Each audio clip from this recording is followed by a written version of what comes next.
Yeah, light this candle. Good morning, everybody. Um, I'm here with uh, Bernie, the Master Gardener, and I am Colby Pitts. I am the Florida Friendly Landscaping Coordinator for Hernando County, and this is our weekly virtual plant clinic. So, if you have any questions, whether you're watching this live or recorded, just put them in the comments. If you're watching it live, we'll answer them right now, or try our best to, at the very least. And if you're watching it recorded, you can leave them down there, and someone will try to answer your question when they can. Um, so, Bernie, as you know, it's really hot. It's really hot outside. And what does that mean for anyone trying to take care of plants, anything like that? Well, obviously, this is the wrong time to be planting things. God's going to provide for us in the next 2 or 3 weeks. The rainy season should start, and if you're thinking about putting in some landscaping or adding some plants, uh, it would probably be prudent to wait at least until the rainy season Mm-hmm. starts. One other thing, mowing the lawn right now is probably not a good idea. If you've got a bahia lawn, it's been dry long enough, uh, bahia looks all dead. But be sure, as Mm-hmm. soon as we get some rain, that little green stuff will pop right back up. Yeah, it's. I mean, even at home, I have a bahia and everything else lawn, and most of it is just brown right now. I don't irrigate, but it's I can tell that it's not dead, but it sure looks it sure looks pretty rough. This is one of the times when trying to do weed control isn't going to work very well. Um, Mm-hmm. if the plants aren't growing, the chemicals don't really affect them very much. So uh, you really shouldn't be doing much of anything. Maybe sitting around drinking some iced tea and contemplating, but it's hard to recommend getting out and doing anything because just about anything you want to do right now is probably going to be wrong.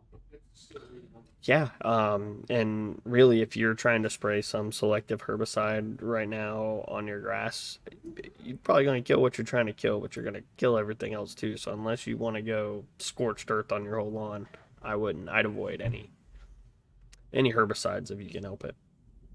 The temperature really can affect how those function. I mean, it's on the label. I mean, I'm sure we sound like a broken record talking about it, but the label's the law. They invest a lot of money to make sure that what it says on the label is what happens.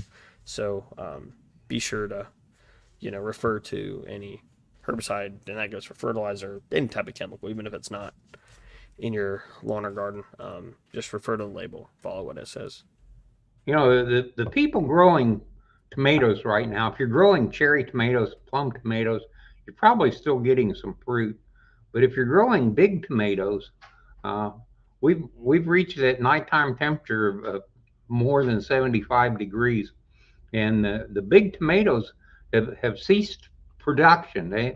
You're still getting flowers, but you're not getting any new tomatoes. And uh, as what will usually happen is about the first big rain we really get, all the tomato plants are going to be on the ground. So uh, your little cherry tomatoes, the little grape tomatoes or whatever, and the plum tomatoes, you can probably keep those going through the summer if you try hard enough. But boy, those big tomatoes, they are going to be done, done, done. So don't worry about it. That's if you're one of the new people from up north, that's what happens. And if you didn't plant them soon enough, uh, you know, you didn't really get much of a crop. It is so strange being from Indiana to find out that you plant tomatoes here in December. You know, uh, about the time the tomatoes are all done is about when we would plant them. So, uh, Yeah, it, you have it, to. Oh, go ahead, Bernie. Sorry. yeah, it's just kind of sad uh, that people have such different concepts and don't really have the ability to find out until it's too late. Uh, Mm-hmm. when you go buy a plant at any of the places, even the good nurseries, They don't come with a little sign that explains all the bad stuff. For some reason, they always point out the good things that are going to happen, and they just conveniently forget the bad stuff. So, uh, Yeah, you have to remember, especially if you're you're talking fruits and vegetables. The For a plant to produce a fruit or a vegetable, it's a very large resource investment for that plant to do. It's by far the biggest resource investment that plant ever that it has. So if there's not enough, if there's something where, oh, if it produces big fruit, big vegetables, that would be a detriment to its health. It's not going to do it. They just won't, if there's not enough resources to go around, whether that be water, nutrients, whatever. Um, so your plants are going to avoid doing anything extra except for the bare minimum to stay alive, because the plant itself staying alive is going to rank up higher on that plant's priorities than making, for instance, a big old tomato. Those cherry tomatoes, because they're a lot smaller, are a lot less of a resource investment. So that's why some of those can keep going. But just something to remember, if especially in Florida where it's blazing hot for so much of the year, you have to yeah, remember that. that's really killer for some of the plants like peaches, for instance. Hmm. A peach tree up north where it gets plenty of chilled hours and not such a real long hot growing season does really good. But Hmm. here, you if you get 10, 12 years out of a peach tree, you've really done something. They just take a beating, and they're trying like mad. They do a great job of producing some truly good peaches. We really do grow good peaches in Florida. It's just that the timing has got to be just right. You have to have just the right variety. It's not a given like it is up north that tree's going to produce every year. So, uh, Yeah, it's kind of interesting how things like that work, where uh, we have like tropical plants people try to grow here that it gets too cold for, but then it's also too hot, and those are completely different functions. That keep that the reasoning why it's too hot or too cold. But like for instance, like you don't see a bunch of apple growers in Florida, and the same reason you don't see I don't know. Give me I'm blanking on a tropical fruit that's not going to grow here very well, but it gets too cold, it'll freeze over. well, Um, avocados are a real good there you go. example. We're right on the borderline. They're Hmm. It's not impossible, but you have to have a combination of factors. You have to have the right microclimate. You have to have the right plant. You have to have one that's got some genes that uh, give it the ability to go just an extra couple of degrees. It's Hmm. amazing how you know uh, uh, citrus. Uh, there are varieties that vary only maybe 2 or 3 degrees Hmm. in tolerance, and that 2 or 3 degrees means the difference between a tree that lives 30 years here or 35 years and one that dies in 4 or 5 years. So Yeah, I it mean, that really is amazing that yeah, and the thing is you can do everything right. You can pick the right plant, you do everything correctly, and then we have a particularly bad frost. It doesn't matter. You can have a plant that would have lived fine, you know, 30 years ago, and would have flourished. But then now, just a couple degrees hotter, and you have a couple of degrees colder in the winter. Any of these climatic cyclic changes over time, and it just may not work. So there is a degree of luck. I'm just saying, don't get too down on yourself if you feel like you did everything right and it still didn't work. It well might just might not have been your day. the 80s were that way. We had 4 freezes in Florida in the 80s that we haven't had repeated since. So they hadn't had freezes like that for 30 years. Then they have 4 of them in the same decade, and that pretty much was the end of citrus north of Interstate 4. So, Hmm. uh, and then the little bugs and the diseases problem became the end of citrus south of Interstate 4. So, but they're working on some new trees. So, Hmm. eventually, hopefully, the citrus industry will come back because if nothing else, it slowed down the people moving in. It kept a lot of that land uh, as something other than houses. So, If you can make more money from selling the product of a land, maybe and make more than what someone would pay in rent, I suppose. growth is probably not all that bad as long as it's managed. But when you Yeah, have to it's got to be responsible. willy nilly every piece of land that can possibly convert it into a home site is converted, uh, people lose track of the fact that Florida is a wonderful place to live because it's Florida. And if you want it to be like uh, New York, and then you might as well not have bothered to move to Florida because obviously the weather isn't that great if you can't do anything but stay in the house. So, Yeah, well, and you have to think at the same time that a lot of these, I mean, I've seen it myself. A lot of sites that people build houses on are not, appropriate to build houses on. I remember this was like when I was in maybe high school. Some big expansion north of me, and it was like every other week you hear about half of somebody's house fell into a sinkhole, and that's all about managing responsible growth. You have to be aware of many factors when it comes to any type of development, but water table, what kind of karst formations you're building over. There's all kinds of stuff, and yeah, that all just goes in what you're saying. Yeah. some of those formations, just drilling wells and withdrawing water, uh, creates the conditions that make sinkholes occur more frequently. So you're right.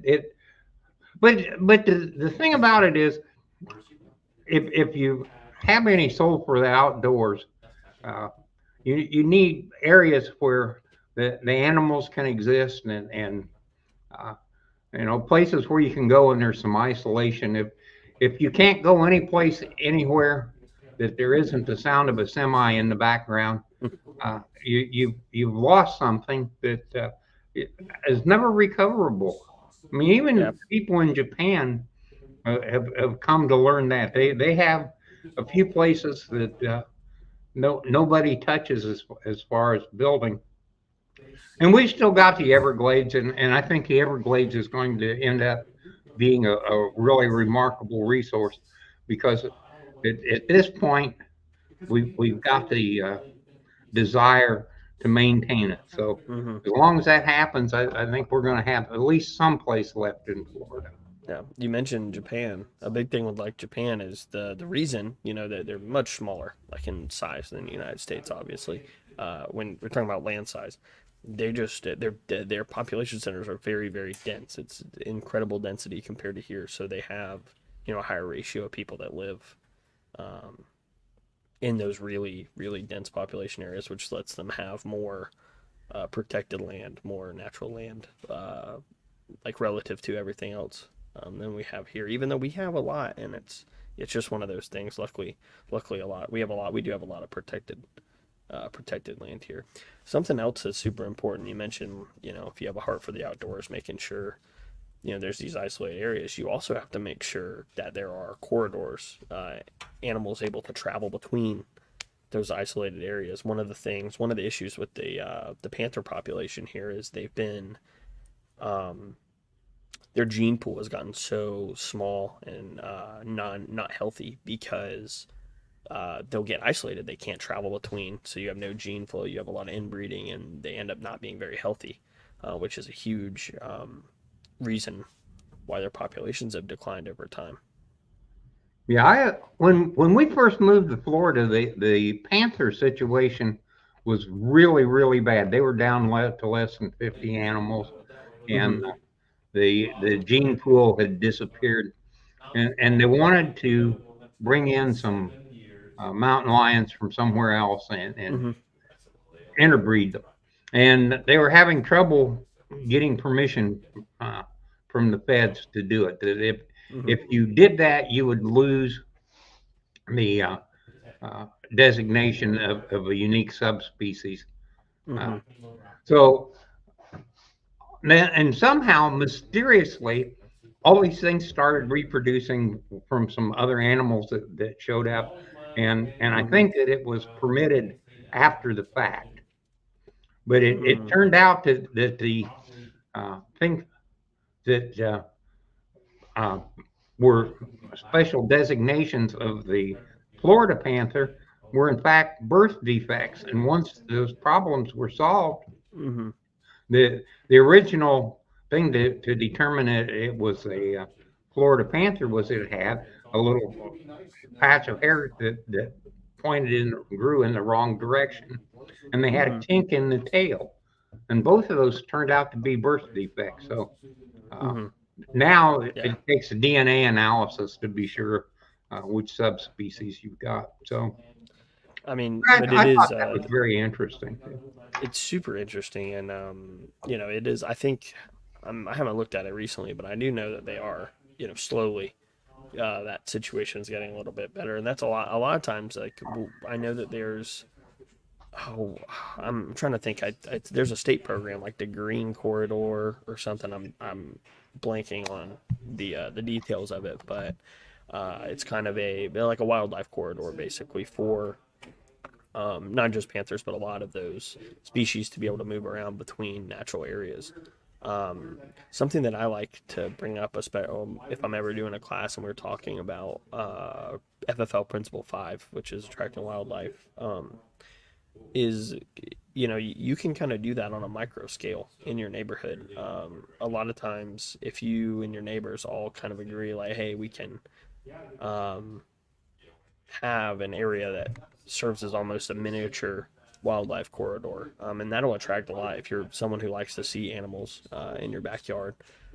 That's a really good way to do it by talking to your neighbors, like, hey, if we, you know, um, coordinate a little bit on our plant choice, on the layering, on the the differences and stuff, and you keep all that in mind, you can create almost one of those miniature wildlife corridors. I read one of the UF articles on it, and it was super interesting on how they attracted all kinds of small mammals and things like that to their yards. It really is kind of neat to look out and see a flock of turkeys running through your yard, Mm-hmm. slowly moving through the yard. And I've had deer eating my guava, so That always cracks me. yeah, it's kind of neat. I don't begrudge them at all. They were there first, so I remember when they were doing that panther thing that they had collars on them, so they Mm-hmm. knew pretty much where they were going, and they had this one male went as far up into Georgia and around, and he would find the only female in the area, and the next thing you know, the female had a kitten. Well, they didn't want his genes, so they went out, caught him, neutered him, and turned him loose, and it happened again.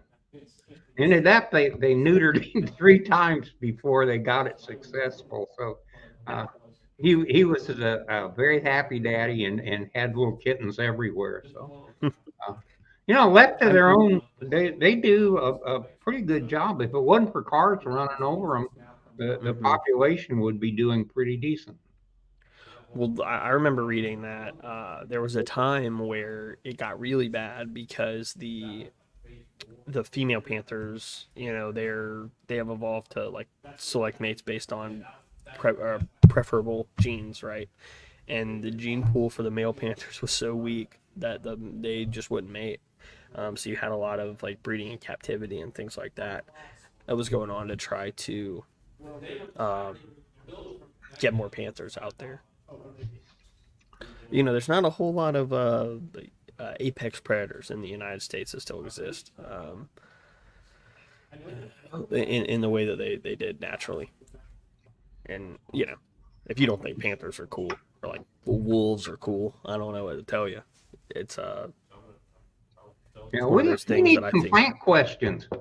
Hey, Yeah, people out yeah. there, We've been talking we're about we're panthers the now plant for clinic, and we 20 need some minutes. plant questions. Had a Uh, had a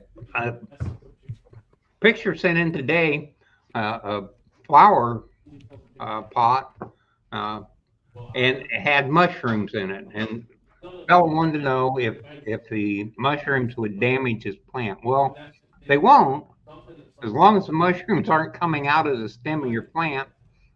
They're not really hurting anything. Mushrooms are kind of an interesting group. There are mushrooms that only survive in dead things, mushrooms that only survive in live things, and the saprophytic, the ones that, good morning, that only live in the presence of dead stuff, don't really attack living plants. So if it's a problem, you've got spores in in the dirt, and you're probably going to keep having some mushrooms. If you pull them out and they keep coming back, it probably would make sense to change the potting soil. But actually, they really don't hurt all that much.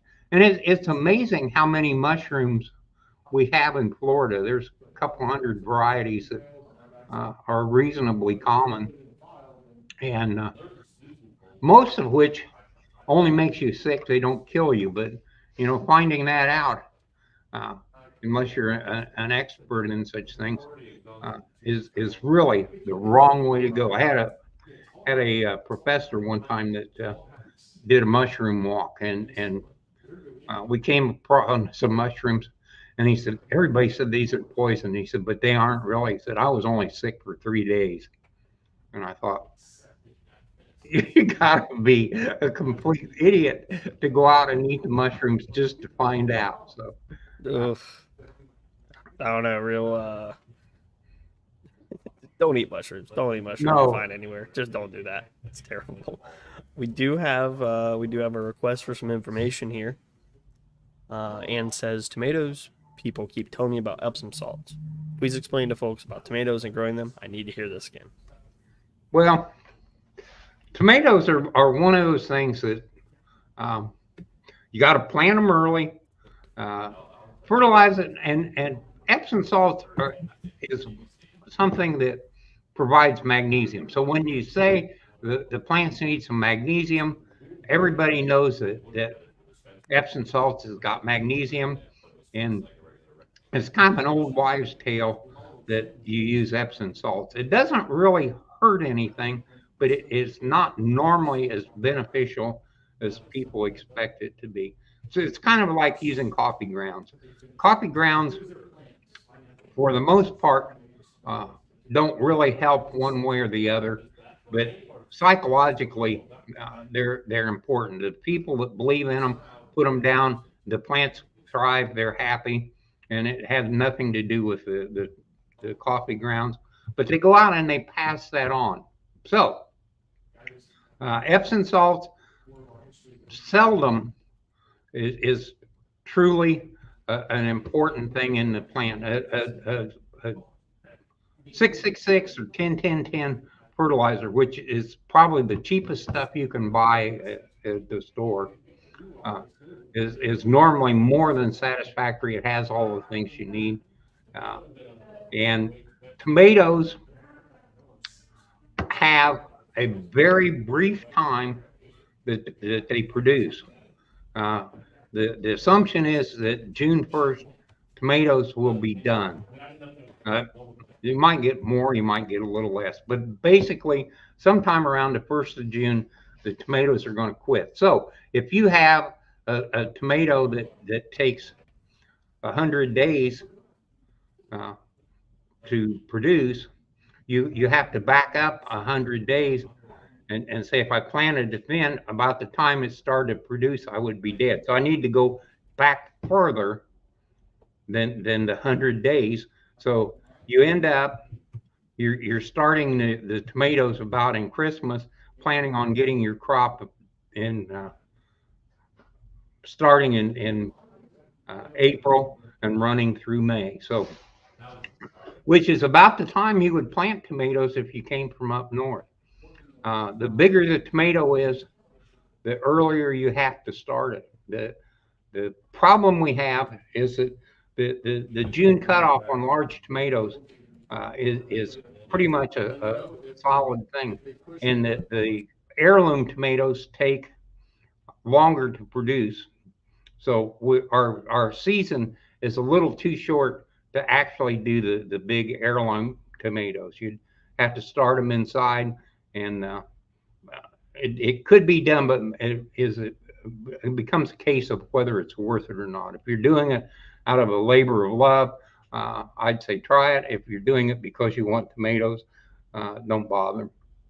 So tomatoes become the keystone species. If you can grow tomatoes successfully every year, you are a darn good gardener because you have accomplished the ability to produce everything that's needed year after year after year, and that is extremely difficult. So I would think that a good average is if you have a good tomato crop 3 years out of 5, you're a good gardener. If you have a tomato crop better than that, you're a great gardener. So there is the story in a nutshell. Big tomatoes stop producing when the nighttime temperature goes to 75 degrees. Little tomatoes don't have that problem. Tomatoes in Florida are like apples up north. Apples have 200 diseases that affect them. Tomatoes have probably the same thing here in Florida. Between the insects, the fungal problems, the viral problems, the bacterial problems, and the physical environment problems that tomatoes have, it's amazing they even grow at all. But they are a neat product, and it's a good indication of where you're at in your gardening. So, you know, everybody seems to have success once. Uh, Only the good ones do it. 10-10-10 is not really restricted for vegetable gardens. You can't do that with lawns. You can't use 10-10-10 for your lawn, but you can use 10-10-10 in a garden situation. So, and I like it. You know, you can't buy anything cheaper practically. Uh, some of this fertilizer has gotten really terrible. If you want a good palm fertilizer, I understand that's going for as much as $80 for 50 pounds. That palm fertilizer is a great garden fertilizer. It's a wonderful product, but who needs an $80 fertilizer when a $15 or $10 fertilizer works just as well? So The about the fertilizer ordinance, and that's not just for your lawn. That is for any landscape plants. So vegetable gardens are a little bit different, but the we actually have a for landscape plants, your lawn. There's actually two fertilizer blackout dates. There's one in the summer, which is the one that we've had, which is June 1st to September 30th, and there's one in the winter from March 15th or December 15th to March 15th. So just kind of an important PSA there to remember. Yeah. And if you do have any fertilizer ordinance questions, just I'll have my email up at the end, and you should send me any questions you have because it is really important. Usually if the products are covered with a lot of oil, it means they had a serious insect problem and they were spraying with oil, trying to keep the insects down. So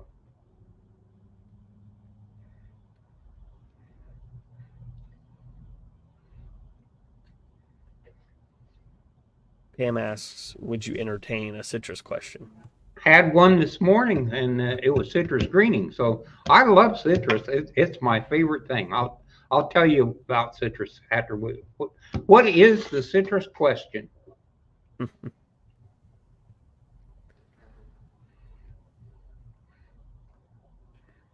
There's not many things better than a tangerine that you left in the fridge, and you come inside after working outside and eat that cold tangerine. There's not much better than that. So I like citrus too.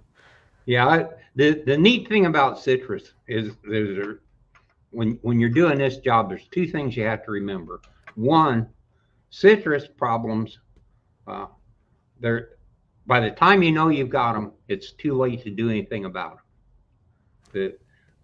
Once the problem is there and visible, it's too late to treat and solve it. And second, no matter what you do, it's either going to get better or it's going to die. And for the homeowner, there's almost nothing you can do to affect the outcome. So it Yeah. makes giving advice pretty simple.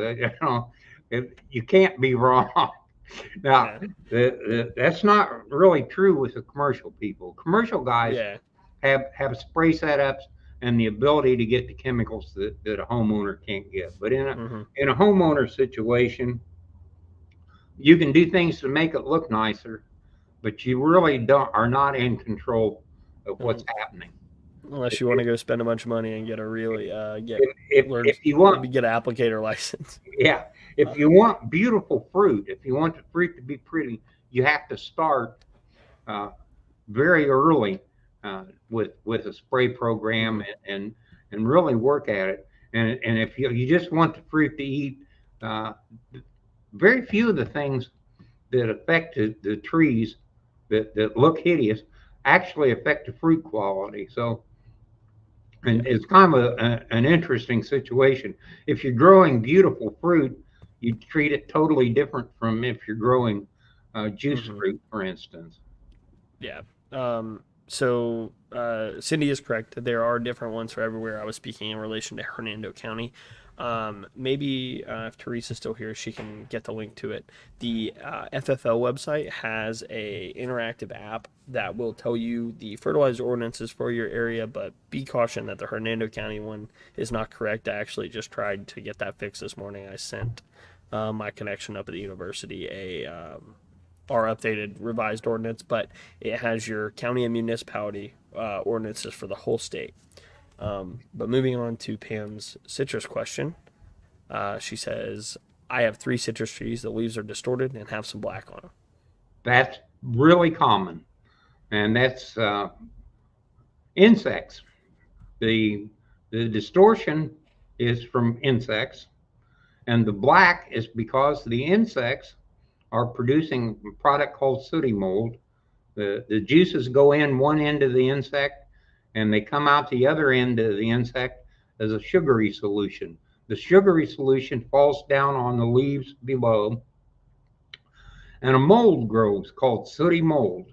The mold is not actually attached to the leaves, but if it's really serious, it stops the photosynthesis.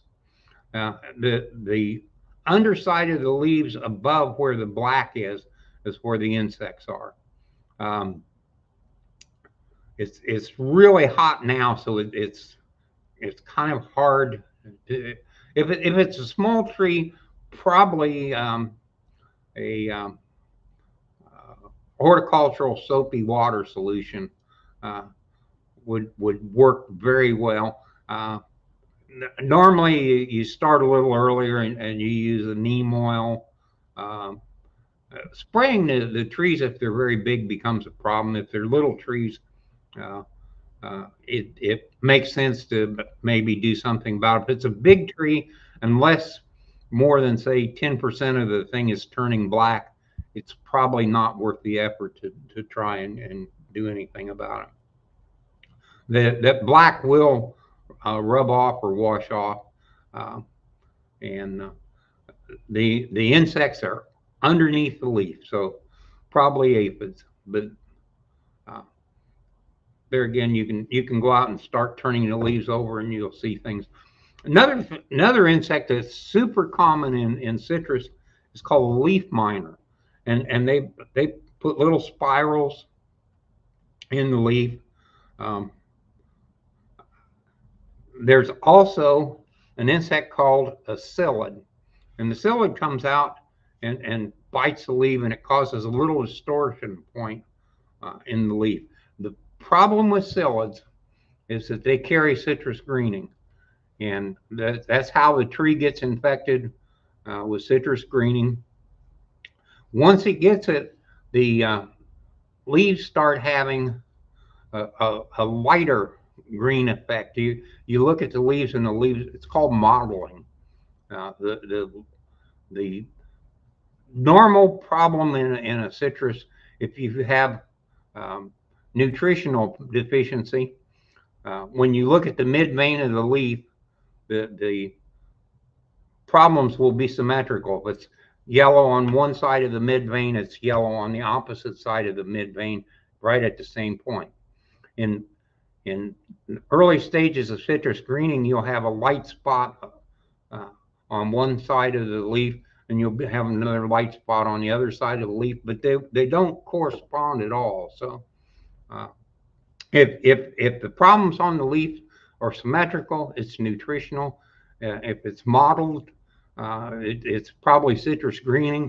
It used to be that we would recommend that you get rid of trees that had citrus greening because they were a reservoir of the bacteria for the insect to come in and move it from tree to tree. It's no longer important to get rid of the trees because it is so prevalent. We assume all the citrus in Florida has that problem. So what you do is you fertilize the tree and you take care of it. And when the fruit's no longer any good or the tree is finally dead, you get rid of it. But get a new one, and that's pretty. Get a new one, and the new one's going to do the same thing. There are some trees. Sugar bell is resistant. It gets citrus greening, but it tends to just keep plugging along, doesn't die, produces good fruit. The fruit doesn't go to pot like it does with most of the other plants. There are some other citrus varieties that will be coming out fairly quick that are also citrus resistant. Nobody has a cure for citrus greening or a plant that is totally resistant to getting it. They all still get the problem. The bacteria is still there, but the plant continues to survive. So citrus that's one of is those not things. A good thing in Florida anymore. It's really hard to control that, like bacterial diseases specifically, especially when they are not. It's not something that you can just spray and wipe off. You know what I mean? It's really difficult to take care of bacterial diseases without spraying something that's so harsh that it'll kill the plant too.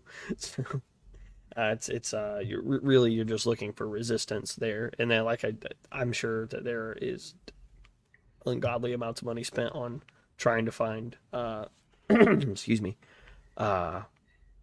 greening resistant citrus. Kind of moving forward a little bit. What is the best time to start your garlic, and what is the best variety to plant in Central Florida? I don't know. I hate to admit it, but that is a Bill question, and without Bill, we're not really in a position to answer those things. And we don't have Bill, but we do have Teresa, and Teresa just put up really good bunch of really good information about how to grow garlic, because I don't know either. I do know that you don't plant like garlic. You don't propagate it by seed. Don't you plant the cloves? That's about as far as it goes for me. I like garlic powder on a lot of stuff, I suppose. Pam has another question about spraying with insecticidal soap. Concerned about other pollinators in the yard. Well, insecticidal soap only kills what it gets on. It's an interesting thing. Insects only breathe through little holes in their skin. They don't have lungs like we do. They don't breathe through their mouth or anything. So when you spray them with soap, the soapy water gets in these little holes and suffocates them. So the soap that's just laying on the leaf doesn't hurt a thing. An insect comes along and you've already sprayed, it doesn't do any good. This is strictly a contact. Yeah. This is not a chemical effect. So you have to have the insect there when you spray, and it does not hurt anything else. So the pollinators, if you sprayed them, that would kill the pollinators. It kills pretty much any insect, but it has no carryover, and it only gets what you spray. So if you're looking for aphids and they're on the bottom of the leaf, you spray the plant. The pollinators come by the next hour and take a look at things, not going to hurt a bit. It's not going to affect anything unless you spray it. So Yeah. it's it's probably the most insect friendly thing you can do because one, it doesn't require a low temperature or a high temperature to be effective. All it requires is getting it on the insect. And second, it damages absolutely nothing. So for people that are trying to do organic things or people that uh, really don't want Want to any avoid chemicals, chemicals. Yeah. man, that is a great way, and it works wonders. If you've got roses get a lot of problems, and insecticidal soap cures 90% of the insect problem. You just get a little spray bottle, and when you go buy your roses, you spray, and if there's anything there, you zap them. You didn't hurt anything. You're not going to hurt any the pollinators that come by and get on the No flowers. pollution. It's It's a great, pretty great it's a great product to product. use. Yeah. And it's the same way with the oil type products, neem Mm-hmm. oil and those kind of things. The only problem with the oil type products is that they tend to damage the plant Mm-hmm. if the temperatures are high.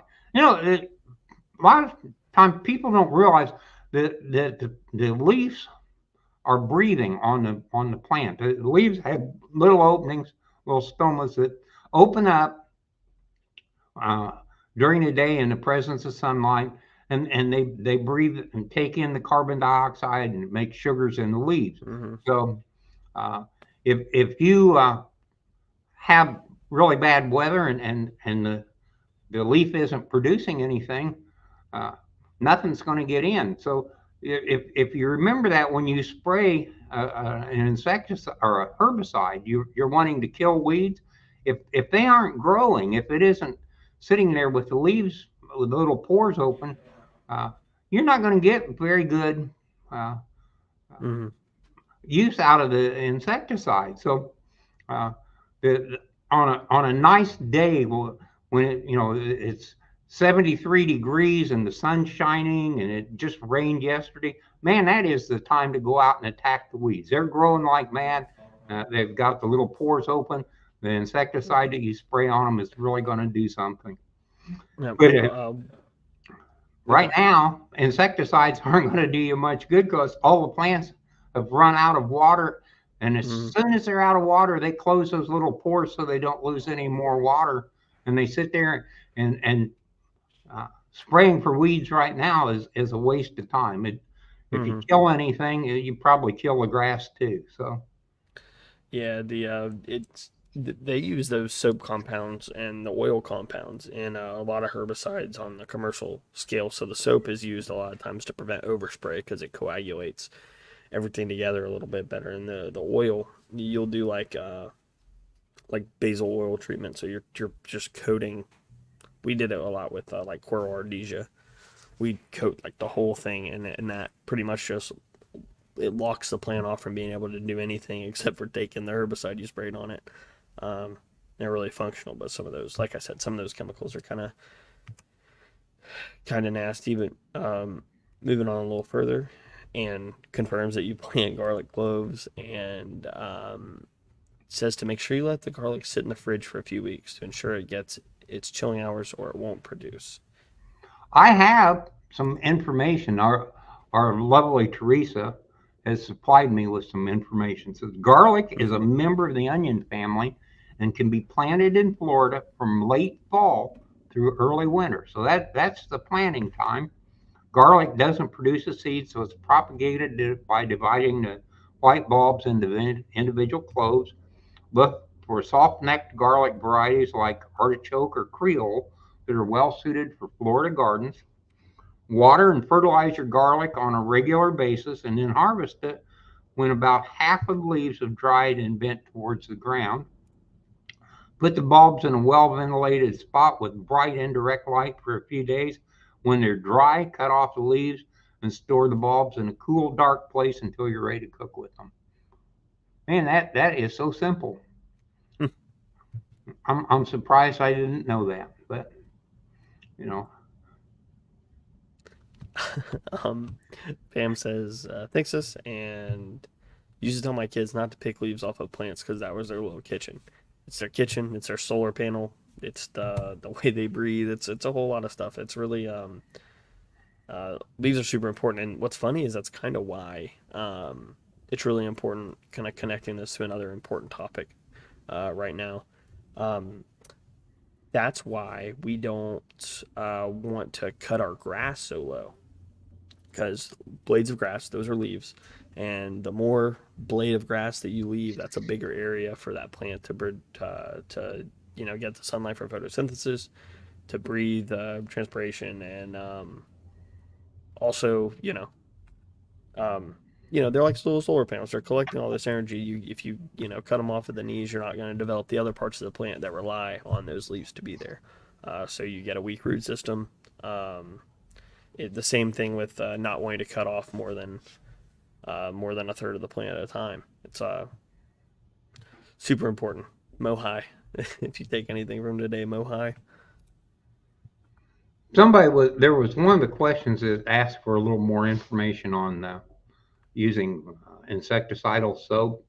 The insecticidal soap works best on leaved plants, things with small shrubs.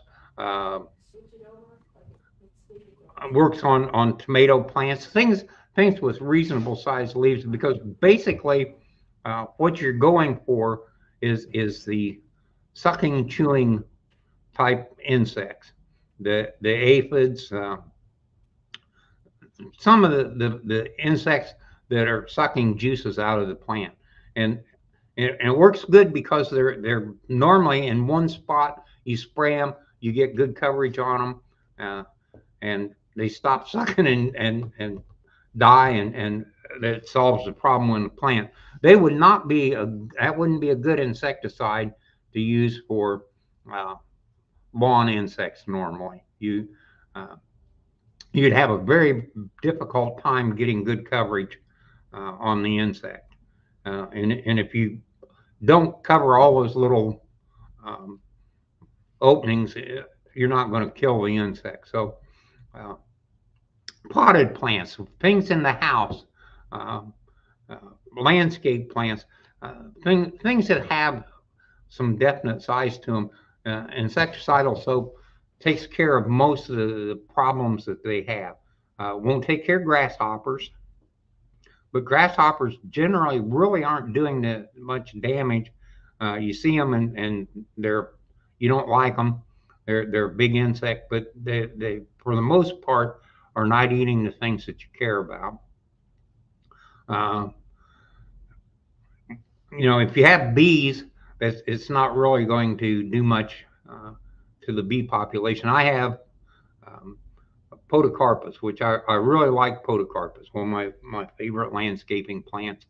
Uh, they attract bees like mad. That's I would not use uh, an insecticidal soap on podocarpus, because for the most part the insects that are there are not really damaging anything. So identify the insect that you're wanting to get rid of. Make sure that it's not a beneficial. You don't want to kill ladybugs. Ladybugs eat aphids. Um, there's assassin bugs that eat other bugs. So you know, if, in most situations, if you don't do anything, uh, the good guys come along and take care of the bad guys.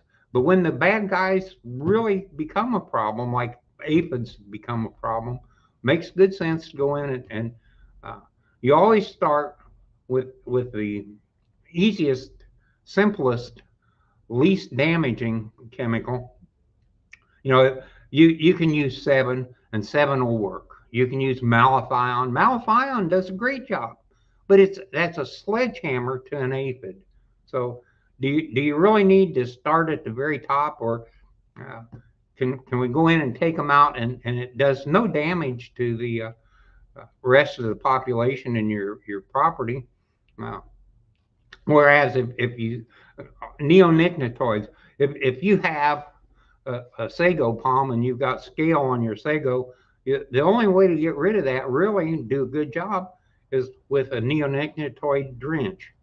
And it makes the plant poison to the scale, but it also makes the plant poison to everything. So if you use neonic drenches on everything in your property, you could solve it. There, you wouldn't have any insects. But uh, now everything you've got is poison. So the bees are not going to like it because all the flowers are poison to the bees. Things that you eat are now poison to you. So um, you have to be careful that you don't start at the top every time. That's uh, it's effective, but if you have a few weeds in the yard, you don't go out with Roundup because Roundup's going to kill all the grass along with the weeds. But if the only thing in your mind is I've got to kill the weeds, Roundup's sure going to do it. Mm-hmm. It's really important when you're, like Bernie said, to you don't need a sledgehammer for an aphid. You want to start at the bottom, and chemical treatments, especially harsh chemical treatments, should be your absolute last resort.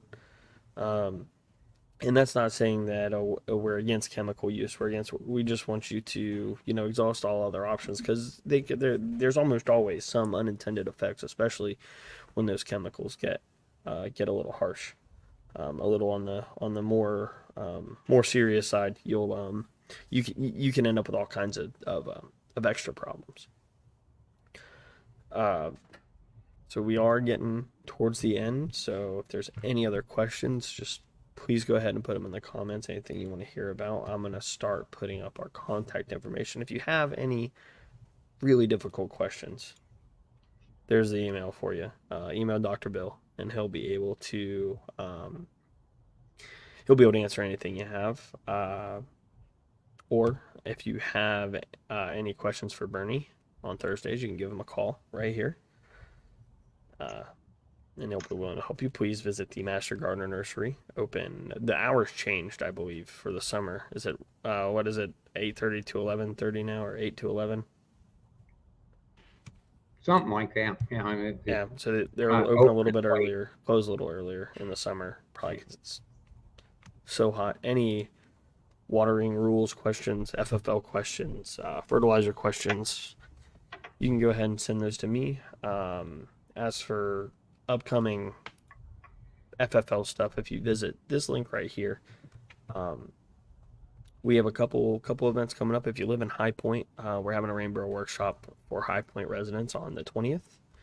And then on the 21st, we're having a rainbow workshop for everybody else at my office. So please feel free to sign up for those. You can, for the High Point people, you have to speak to your community manager. But for everybody else, you can visit this link. It's open right now to sign up.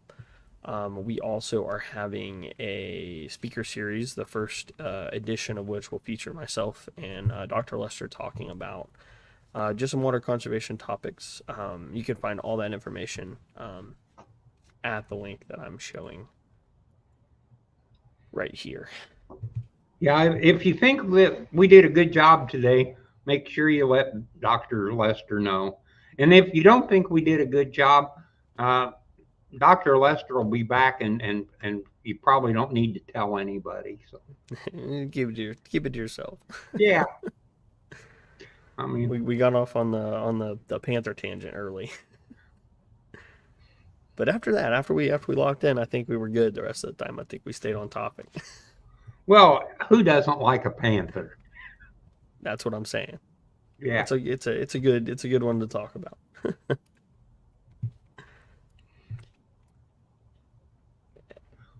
So if anyone else has any other questions, and remember, if you're just joining us now and maybe you have a question that you don't think we can answer and you want Bill to answer it, but leave it in the comments.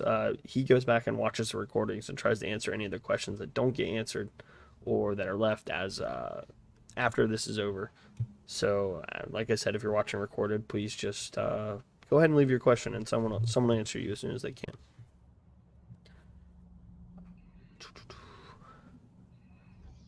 Yeah.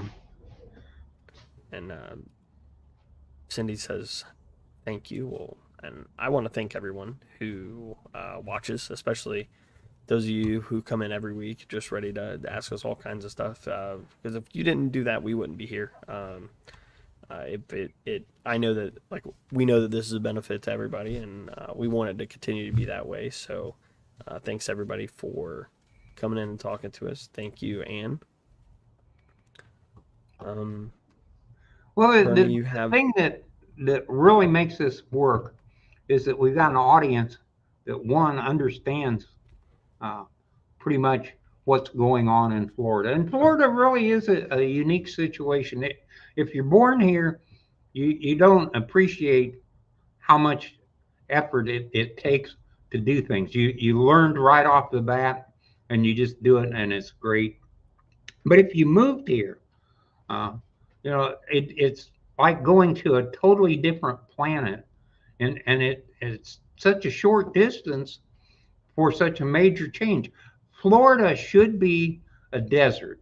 We're at the latitude of all the deserts, all the major deserts, the desert southwest to the west of us, the Sahara Desert to the east of us.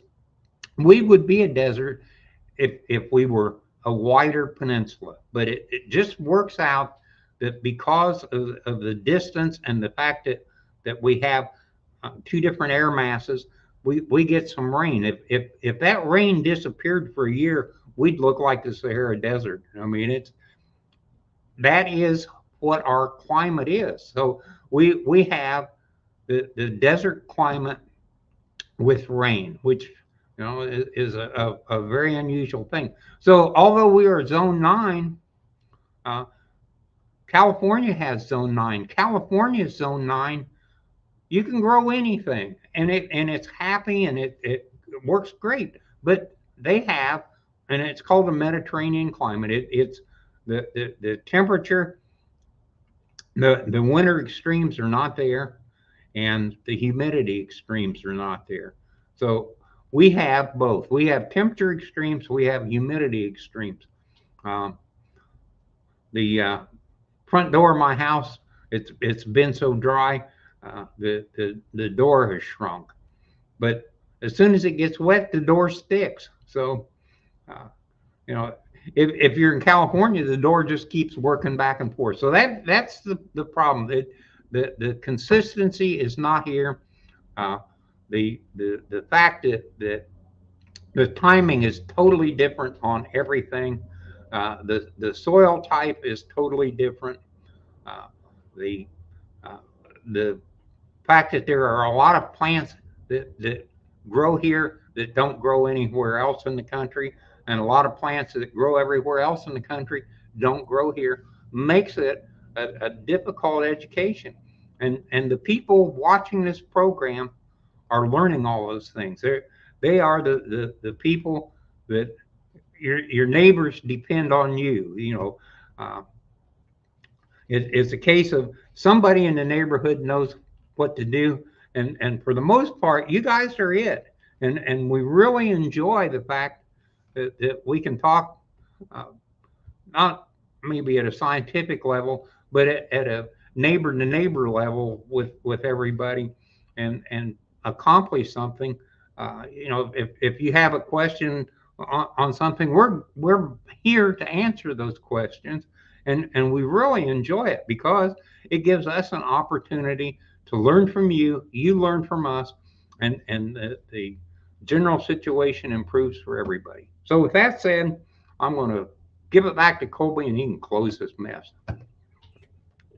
Righty. Well, like, I think Bernie didn't leave me much to say when it comes to thanking everybody. But once again, just want to thank you for having us here on your Thursday morning, and we will see you next week.